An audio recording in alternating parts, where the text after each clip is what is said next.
We want to turn to another critically important issue that is out there, and that is the ongoing war between the U.S. and Yemen. I'm talking about it directly that way because I feel like that's not how it's being described here in the mainstream media. You'd think this was just some little small side conflict, but that does not, at least to me, seem to be the case. But since I don't know at all, we decided to bring in the expert, and we are very happy to be joined here in the show once again by Jon Elmer, who's a contributing editor at the Electronic Intifada. Jon, thank you so much for being back with us.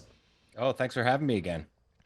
Well, I wanted to start with sort of what I said in my intro here. I mean, I'm sure you've seen this well in the mainstream media. It's not that they aren't talking about the U.S. and Yemen having conflict, but you would think it's sort of like a small side conflict. But I mean, it seems to me when you really start to dig down into the fine print here that this is actually a quite significant conflict that the U.S. military is putting quite a lot into with very little to show for it so far, it seems. Yeah, I mean, two aircraft carrier strike groups is very significant. More than 1,000 airstrikes in Yemen. So it's a significant war if you're in Yemen. It's a significant war if you're a U.S. taxpayer and you have, spending literally hundreds of millions of dollars on vertical launch air defense systems to defend against Yemeni armed forces, ballistic and anti-ship cruise missiles and drones that are fired at the warships that are hosting the planes, as you see on your screen there, that are taking off from these aircraft carriers and striking in Yemen. The Americans have moved an entire fighter wing to Jordan, dozens of fighter jets to Jordan. They moved half of their B-2 stealth bomber fleet to Diego Garcia, an island in the Indian Ocean that they're using to strike Yemen. This is a very significant use of resources, the cost, the number of troops involved. It's very significant, and it's being undertaken to defend Israel's right to carry out a genocide and to prevent a ceasefire that the United States was the primary guarantor of. So it's a really a politically dubious operation that's going on right now, but it's a little bit of mask off moment for the United States and Israel because they're both so intertwined in this war in Gaza. And now it's so clear because you got the U.S. actually bombing in Yemen to protect the just disgusting situation in Gaza that we've talked about on your program a number of times and is still going on at the same pace. And we've seen today's 24th. Yes, just yesterday that Yemen was still able to fire a hypersonic missile at Israel that I believe did in fact land. And this is one of the most advanced missiles I think you can have. Maybe you could explain that a little bit too. But I mean, it seems that that's the other factor of this. I mean, as much as people are saying, well, Yemen is just sort of guys wearing backpacks and sandals, that they actually have some very significant technological capabilities. Absolutely. No, they absolutely do. And their indigenous weapons manufacturing is what has gotten them to this point. I mean, they've taken down 22 US MQ-9 Reaper drones, $30+ million drones, and they're just harvesting them out of the air multiple times a week, sometimes 3 and 4 times in a week, because the Americans need those drones to be flying over Yemen in order to get intelligence on where to drop their bombs because they don't have any on the ground intelligence, much like the Israelis in Gaza. They're very dependent on these drones. It's a significant use of resources, and it hasn't impacted the Ansar Allah and the Yemeni armed forces' ability to fire on American aircraft carriers or, as you said, launch hypersonic ballistic missiles that are yesterday was targeting as far north as Haifa. So they can reach anywhere in Israel, more than 2,000 kilometers away. Some of them have been intercepted. Some of them have been partially intercepted. And in any case, they're spending millions of dollars per round to shoot them down. The THAAD rounds are around $5 million each, and it's pretty similar for the Patriot missile rounds that are involved, and David Sling and the Arrow system. These are United States air defense systems that are moved into Israel. They're not Israeli air defense systems. It's part of the United States air defense array that's battling, like you said, people say sometimes about the Houthis, like they're in sandals. They would say they're a besieged people. They are fighting the siege on Gaza because they themselves understand what a naval blockade and what a siege on their country is like. They went through it for a decade with the US-Saudi war on Yemen that created unbelievable levels of starvation, the worst in the world. And so you have the poorest country being attacked by the richest country, and you have these Yemeni armed forces fighters using upgrading old Soviet weaponry, creating with component parts new state-of-the-art air defense missiles that are bringing down these Reaper drones. They've taken down 10% of the United States Air Force Reaper fleet, and it's only been, this conflict is escalated since the ceasefire. The Yemenis observed the ceasefire in Gaza and stopped the naval blockade on Israel. It was only when Israel resumed the blockade on March 2nd that the Yemenis said that they would put the blockade back on the Red Sea, and the United States preemptively attacked before any commercial vessels had even been warned. So it's just very much hand in glove, the United States and Israel attacking the Yemenis, who have an indigenous weapons manufacturing system that's pretty significant. And it's, Ansar Allah, when they took over, they got almost all of the Yemeni military to join with their movement. So they have access to weapons systems that date back before this conflict. But they also are state of the art in getting, Iranian technology and training. And putting together with essentially with commercial parts, rigging up these air defense systems that are dropping American drones at an unprecedented rate. They've never seen this happen before. So it's been it's been remarkable to watch. And the popularity of this struggle within Yemen is very significant. And I think it would be all over the Arab world if they didn't have governments that were, subservient to the United States. You would see demonstrations like you see in Yemen all over the Arab world. Yemen, they call them the Million Man Marches. They have them every single Friday.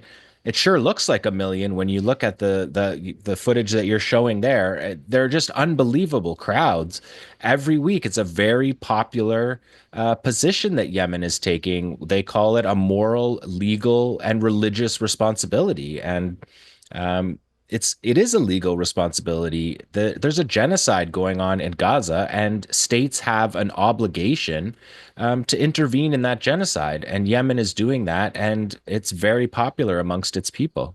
No, it's a good point. And every Friday, the Saba, the press agency, also puts out all the other smaller towns which are having these huge, massive things, people marching through the mountains. I mean, it really is an amazing thing to see. And it's, I feel like there's so many notable things. I remember, I think it was last year that some sort of U.S. Navy person talking to the press, I think it was talking to Politico, said this is the biggest naval battle the U.S. has ever fought since World War II, which I thought was equally notable because, when they say like, oh, Yemen has, the New York Times will report on, oh, Yemen fired a drone at a U.S. aircraft carrier, you think like lone drone, lone missile. But it seems like these are actually like very significant battles happening over hours between the two. They span hours. The engagements span hours, and they use the threes. They use ballistic missiles, which travel, anti-ship ballistic missiles, which travel quickly. They use anti-ship cruise missiles, which are a little bit slower, and they use drones, which are slower still. And they intersperse them, so they come in layers. And yeah, the U.S. is pretty pretty blunt about those interactions. They cost hundreds of millions of dollars to defend. They're using the missiles that you're seeing there on your screen. Those vertical launch missiles are multi-million dollar missiles. Some of the SM-6s are as much as $29 million per missile to shoot down a anti-ship cruise missile that's made in essentially made in Yemen. And I mean, Trump even pointed that out. It was almost like he was shocked by it, that he got in his morning briefing that the Yemenis are building these. They're building them in missile silos and missile bases that are buried in the mountains that are very difficult for the US to reach. And they're continually, day in and day out, actively attacking U.S. naval ships in a way that hasn't happened since the Second World War. And it's only a matter of time before one of these gets through. And the Americans are pretty clear on that as well. They often shoot multiple air defense missiles at them. They're shooting $10 million into the sky without thinking anything of it. They fire more missiles than they produce in a year. So they're actually eating into their stockpiles in order to do it. It's not an insignificant conflict. You know, it brings me to another point I want to raise here, is also this idea that perhaps there might be like a ground element to this, that the U.S. may try to use some of these various proxy forces that have been supported by the UAE and Saudis over the years. I mean, I don't know how realistic that is, but I mean, is that something that could shift the balance, or in addition to the air defenses and the missile shooting, that the Houthis might be a little bit more of a challenge than the Americans think on the ground as well? I mean, they have a significant army. We've seen also videos of them training. You know, they have a standing army in the hundreds of thousands. And then you look at those demos, and I can't imagine that all those people at the demos would just sit on their hands during a U.S. mercenary invasion. And also what Ansar Allah says every time when this kind of question comes up, they say, this is what we dealt with for a decade. What they couldn't be defeated by a concerted Saudi US war for a decade. Why do they think it's going to be any different this time around? It'll be bloody if they Americans want to expand a mercenary war. But the prospects of victory are very, very thin. The Ansar Allah movement is embedded in a mountainous terrain. It's a difficult place to fight. Their installations are protected. And look at those demos. They have massive popular support for what they're doing. Whereas the mercenaries are the ones who are fighting for Israel openly. That's what that would be. It's an open fight for Israel. That is not going to be popular within Yemen. So they talk about it. You read it in the Wall Street Journal. They talk about it like it's like they're playing on a risk board. They're not talking about it like it's real people's lives, or that people will fight harder when they believe in their cause versus, just the number of players that you have on the board, the balance of forces that you have on the board. It would be a very popular war within Yemen to repel a U.S.-Israeli invasion of the country.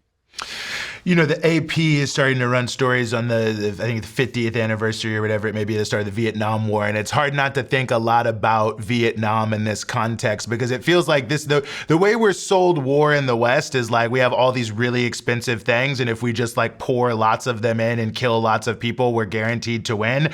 And I mean, I think history has proven that that's not the case, but this feels like just another example of how sort of this vaunted security edge we're always sold to justify our taxpayer dollars is not exactly what it looks like. It's not. I mean, the Americans aren't even willing to go onshore to fire these bombs. They're using long-range cruise missiles, airborne cruise missiles. They're using the B-2 bombers because they can fire from a further distance out. They're not flying over Gaza, not flying over territory the way that the Israelis do over Gaza to drop bombs. They're being very careful of the air defense systems. The money doesn't, the war doesn't turn on money. And once it comes down to fighting, hand-to-hand combat, you have a very popular position by the Yemenis and a very deeply unpopular foreign mercenary army that they're talking about fighting with, and that's just not that's not a good dynamic for trying to win a war. And I'm not sure how much the Americans believe that that's a possibility, or if they're just saying that because the Trump administration has been pretty clear that they're not going to back down until Ansar Allah surrenders, and they're not going to surrender. So there's no end in sight to this conflict except a ceasefire in Gaza, which is all Ansar Allah is in support of. A ceasefire and an end of the siege on Gaza, and that's it. The Red Sea will be open to shipping, open to Israeli shipping after a ceasefire. So they're looking for these ways to escalate when the answer is just right in front of their faces. Stop this criminal war on Gaza that the U.S. is backing, is participating in hand in glove with the Israelis. Well, Jon, as always, we appreciate you. And the good news is you are there as a contributing editor at the Electronic Intifada, breaking down everything happening in Yemen and Gaza and many other places on this front. So we appreciate you, and we appreciate you giving us some of your time here on the Freedom Side. Thanks, and congratulations on your documentary. Thank you so much. All right.